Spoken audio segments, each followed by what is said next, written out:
রাসূলুল্লাহ সাল্লাল্লাহু আলাইহি ওয়াসাল্লাম বেতের নামাজের সম্পর্কে খুব বেশি গুরুত্ব আরোপ করেছেন এবং তার ফজিলতও বর্ণনা করেছেন।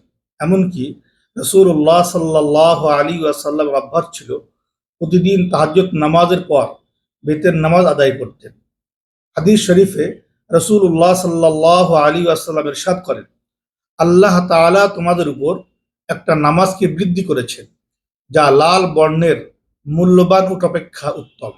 সেটা হলো বিতরের নামাজ, যার আদায়ের সময় হলো ঈশা ও ফজরের মধ্যবর্তী সময়।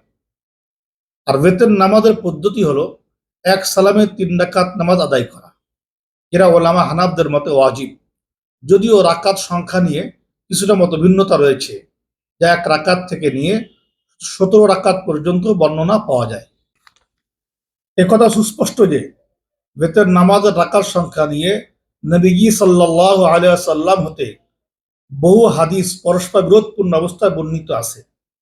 আল্লামা শাব্বির আহমদ উসমানী রহমতুল্লাহ আলাই মুসলিম শরীফের সারা ফাতহুল মুলহিমের মধ্যে উত্তম পদ্ধতিতে এ সমস্ত বর্ণনার সমন্বয় সাধন দিয়েছেন বা করেছেন।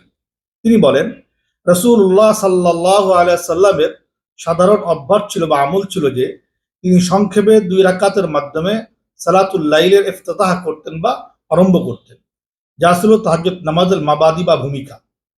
তারপর লম্বা করে 8 রাকাত নামাজ, যেটা মূল তাহাজ্জুদ ছিল, সেটা আদায় করতেন। অতঃপর 3 রাকাত নামাজ বেতর পড়তেন। তারপর বসে 2 রাকাত নফল নামাজ পড়তেন, যা আসলে বেতরের তাওয়াবু তথা বেতরের পরিশিষ্ট। তারপরে ফজরের 2 রাকাত সুন্নাত নামাজ পড়তেন। এভাবে 17 রাকাত নামাজ হয়ে যেত। সাহাবা হযরত রাদিয়াল্লাহু আজমাইনরা যখন এই সমস্ত রাকাত বর্ণনা করেন, তখন তারা বলেন আও তারা বিসাবি'i 10 রাকাতান, অর্থাৎ আল্লাহ নবী আলাইহিস সালাতু ওয়াস সালাম 17 রাকাত নামাজ পড়তেন। অথবা কোনো কোনো সময় কিছু হযরত ফজরের সুন্নাত বা সালাতুল লাইল অন্তর্ভুক্ত না হওয়ায় তারা বলেছেন আও তারা বিখামসি 10 রাকাতান, অর্থাৎ 15 রাকাতের কথা। অথবা কিছু হযরত শুরু সংক্ষিপ্ত 2 রাকাত এবং বেতরের পরের নফল নামাজকে বাদ দিয়ে ফজরের সুন্নাতকে গণনা করে বলেছেন আও তারা বিসালাসি 10 রাকাতান, অর্থাৎ 13 রাকাতের কথা। আর কিছু হযরত শুরু সংক্ষিপ্ত 2 রাকাত এবং বেতরের পরের নফল নামাজ এবং ফজরের 2 রাকাত সুন্নাতকে বাদ দিয়ে বলেছেন ইহদা 10 রাকাতান, অর্থাৎ 11 রাকাতের কথা।